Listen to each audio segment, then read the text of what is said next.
जी chills global update में आप सभी का स्वागत है। पीएम मोदी और एस जयशंकर के संयुक्त राष्ट्र में पहुंचने से ठीक पहले यूएन में भारी उलटफेर शुरू हो गया है। संयुक्त राष्ट्र ने भारत को लेकर एक धमाकेदार ऐलान करते हुए चीन और इटली जैसे देशों के गाल पर तमाचा मारा। आप सभी जानते हैं कि चीन, इटली, पाकिस्तान और कनाडा जैसे मुट्ठी भर देश भारत को वीटो पावर देने से साफ इनकार कर रहे हैं। लेकिन अब ऐसे देशों को संयुक्त राष्ट्र महासभा के अध्यक्ष ने मुंह तोड़ जवाब दिया। लेकिन उसके बाद भारत को लेकर एक और बवाल मच गया, जब खुद संयुक्त राष्ट्र महासचिव ने भारत का नाम लेकर पूरी दुनिया को हिला दिया। उधर यूएन में भारत के नए राजदूत ने सुरक्षा परिषद का छप्पर फाड़ कर रख दिया। आजकल यूनाइटेड नेशन को लेकर रोज नए नए डेवलपमेंट सामने आ रहे हैं। तो आइए जरा देखते हैं कि आखिर पूरा माजरा क्या है। लेकिन आगे बढ़ने से पहले आप सभी के लाइक और कमेंट के लिए दिल से शुक्रिया। इस वीडियो के लिए एम करते हैं 5000 लाइक्स। दोस्तों, पिछले वीडियो में हमने आपको बताया था कि संयुक्त राष्ट्र महासभा के अध्यक्ष डेनिस फ्रांसिस ने भारत को लेकर एक बड़ा ऐलान करते हुए पूरी दुनिया को चौंका दिया था और कहा था कि यूएनएससी के परमानेंट सीट पाने के लिए भारत सबसे प्रबल दावेदार है। उन्होंने ये भी कहा कि यूएनएससी में सुधार और नए सदस्यों को शामिल करना अत्यंत आवश्यक हो गया है। खास करके भारत जैसे 1.4 अरब की आबादी वाले लोकतंत्र को नजरअंदाज नहीं किया जा सकता। उनके कहने का मतलब यही था कि अगर भारत को नजरअंदाज किया गया तो फिर भारत यूनाइटेड नेशन जैसा एक दूसरा संगठन बना लेगा। इसके बाद यूनाइटेड नेशन का अस्तित्व हमेशा हमेशा के लिए लीग ऑफ नेशन की तरह मिट जाएगा। जो लोग नीचे कमेंट में कहते हैं कि भारत को वीटो पावर नहीं मिल पाएगा, उन्हें भी यूएनजीए अध्यक्ष की बात ध्यान से सुन लेनी चाहिए। उन्होंने भारत का नाम लेकर और भी कई तारीफ की थी और कहा था कि भारत को तुरंत परमानेंट सीट देना क्यों अनिवार्य हो गया है, जिसमें उन्होंने बताया था कि भारत हमेशा बहुपक्षवाद यानी मल्टीलैटरलिज्म का मजबूत समर्थक रहा है और यह संयुक्त राष्ट्र के लिए काफी महत्वपूर्ण है। उन्होंने अपने कार्यकाल के खत्म होने से पहले कहा कि भारत ने विकासशील देशों के साथ अपने अनुभव और ज्ञान को साझा करने में हमेशा आगे बढ़कर योगदान दिया, खासतौर पर दक्षिण दक्षिण सहयोग के तहत। इसके लिए भारत सरकार की सराहना होनी चाहिए। आगे उनका कहना है कि मौजूदा यूएनएससी आज भी भू राजनीतिक स्थिति को सही तरीके से नहीं दर्शाता, इसलिए भारत को उसका अधिकार तुरंत देना चाहिए। अपने कार्यकाल के खत्म होने से पहले संयुक्त राष्ट्र महासभा के अध्यक्ष ने भारत का लोहा मान लिया है और जाते जाते पूरी दुनिया से अपील की है कि अगर महान देश भारत को सिक्योरिटी काउंसिल में परमानेंट सीट और वीटो पावर नहीं मिला तो कोई बड़ा अनर्थ हो जाएगा। उन्होंने पूरी दुनिया को एक बड़ी चेतावनी दी है। जो भारत को अब तक हल्के में ले रहे थे, अब उन्हें भारत की असली ताकत का एहसास हो रहा है। आगे बढ़ते हुए उन्होंने चीन, पाकिस्तान, इटली और कनाडा जैसे देशों का कान फाड़ते हुए कहा कि कोई भी इस बात को अनदेखा नहीं कर सकता कि भारत ने हमेशा वैश्विक मामलों में मजबूत योगदान दिया है और उसका भविष्य उज्जवल है। उन्होंने साफ कर दिया है कि भारत को वीटो पावर लेने से कोई नहीं रोक सकता। यहाँ सबसे ज्यादा ध्यान देने वाली बात यह है कि भारत को लेकर इतना बड़ा ऐलान यूनाइटेड नेशन का कोई छोटा मोटा प्रवक्ता या आम पदाधिकारी ने नहीं, बल्कि खुद संयुक्त राष्ट्र महासभा के अध्यक्ष ने किया है, जिनके पास पूरी दुनिया का तमाम डाटा अवेलेबल है। उन्होंने रिपोर्ट देखकर बताया कि भारत को कोई रोक नहीं सकता और ना ही कोई झुका सकता है। यूनाइटेड नेशन में भारत के बढ़ते प्रभाव को लेकर अब ऐसा लग रहा है कि या तो यूनाइटेड नेशन का अस्तित्व रहेगा या फिर भारत को वीटो पावर मिलेगा। और जब तक भारत को वीटो पावर नहीं मिलता, तब तक हम इस चैनल पर संघर्ष जारी रखेंगे। बस आप सभी का साथ मिलता रहना चाहिए। मैं जानता हूं कि नीचे कुछ कमेंट पाकिस्तान और बांग्लादेश से भी आते हैं। वहां के कुछ लोग हमेशा भारत को नीचे गिराने की कोशिश करते हैं। उन्हें हम बता देना चाहते हैं कि वो अपने मंसूबों में कभी सफल नहीं हो पाएंगे, इसलिए उन्हें अपने काम पर ध्यान देना चाहिए। सितंबर महीने के आखिरी दिनों में संयुक्त राष्ट्र के अंदर भारत बहुत बड़ा धमाका करने जा रहा है, क्योंकि पीएम मोदी और विदेश मंत्री एस जयशंकर इस दौरान भारत को लेकर बहुत बड़ा ऐलान करने जा रहे हैं।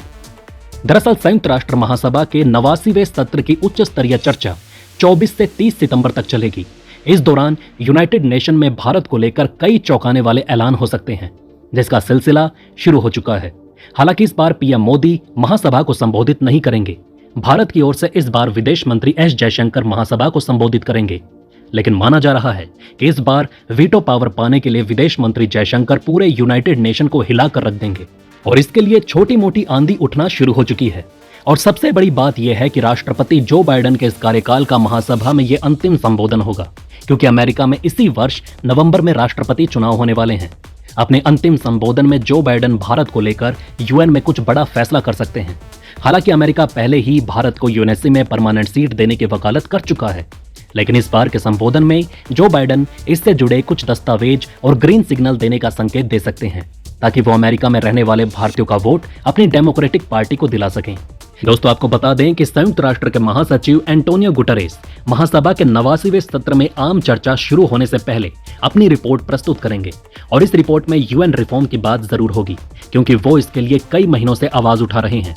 लेकिन हमारे लिए खुशखबरी की बात यह है कि उनकी इस रिपोर्ट में भारत को वीटो पावर देने की बात भी शामिल हो सकती है, क्योंकि उन्होंने कई मौकों पर भारत और अफ्रीका को जल्द से जल्द परमानेंट सीट देने की वकालत की है। इसे देखते हुए एक बच्चा भी कह सकता है कि संयुक्त राष्ट्र में भारत की ताकत और साख दिन प्रतिदिन बढ़ती जा रही है। अब आइए दोस्तों, आपको एक और दिलचस्प धमाकेदार बयान सुना देते हैं। यह बयान भी यूनाइटेड नेशन का कोई आम प्रवक्ता या पदाधिकारी ने नहीं दिया, बल्कि खुद संयुक्त राष्ट्र महासचिव ने भारत को लेकर एक बड़ा ऐलान किया है। संयुक्त राष्ट्र महासचिव एंटोनियो गुटरेस ने भी भारत की तारीफ करते हुए कहा कि भारत संयुक्त राष्ट्र में लोकतांत्रिक व्यवस्था का एक मजबूत स्तंभ है और दोनों के बीच का सहयोग काफी शानदार है। जैसे ही पीएम मोदी ने यूनाइटेड नेशन में अपना स्पीच कैंसिल किया, उसके बाद पूरा का पूरा यूनाइटेड नेशन और उसके अध्यक्षों ने भारत की तारीफों की लड़ी लगा दी है। यह दर्शाता है कि भारत कितना पावरफुल हो चुका है। एक तरफ मोदी ने स्पीच कैंसिल किया और उधर पूरा यूनाइटेड नेशन सहम गया। यह दर्शाता है कि भारत अपनी बदौलत यूनाइटेड नेशन की ऐसी तैसी कर सकता है। संयुक्त राष्ट्र में भारत के नए दूत पावर्थनैनी हरीश का गुटरेस ने स्वागत किया। अब यूएन में भारत के नए राजदूत हरीश साहब का नाम आपको बार बार हमारे चैनल पर सुनने को मिलेगा। हरीश ने संयुक्त राष्ट्र महासचिव गुटरेस को अपना परिचय पत्र दिया, जिस पर गुटरेस ने कहा, आपका स्वागत है। भारत और संयुक्त राष्ट्र का सहयोग पहले से ही मजबूत है और आपकी मौजूदगी इसे और बेहतर बनाएगी। हरीश ने बताया कि वो प्रधानमंत्री मोदी और विदेश मंत्री जयशंकर का अभिवादन लेकर आए हैं, जिस पर गुटरेस ने शुभकामनाएं दी। न्यूयॉर्क पहुंचने के बाद हरीश ने कई नेताओं से मुलाकात की, जिनमें यूएन महासभा के अध्यक्ष डेनिस फ्रांसिस और अन्य देशों के यूएन दूत शामिल थे। हरीश ने संयुक्त राष्ट्र सुरक्षा परिषद में पहले ही दिन जोरदार शुरुआत की। उन्होंने राजनीतिक मतभेदों की आलोचना करते हुए कहा कि यह शांति स्थापना अभियानों पर नकारात्मक असर डाल रहा है। भारत ने यूएनएससी में स्थायी सदस्यता के लिए अधिक प्रतिनिधित्व की मांग की है, खासकर अफ्रीकी देशों की भागीदारी के साथ। हरीश ने अपने पहले भाषण में कहा कि सुरक्षा परिषद में राजनीतिक एकता की कमी से शांति अभियानों को नुकसान हो रहा है। यूएनएससी को आज की वास्तविकताओं का बेहतर प्रतिनिधित्व करना चाहिए, विशेष रूप से स्थायी सदस्यों की श्रेणी में। उन्होंने कहा कि यूएनएससी का आधा काम अफ्रीका पर केंद्रित है, इसलिए अफ्रीकी देशों के लिए ज्यादा प्रतिनिधित्व जरूरी है। हरीश ने बताया कि भारत पिछले 70 सालों में 50 से ज्यादा शांति मिशनों में 2.5 लाख सैनिकों को तैनात कर चुका है, जिससे वो सबसे बड़ा योगदान करता है।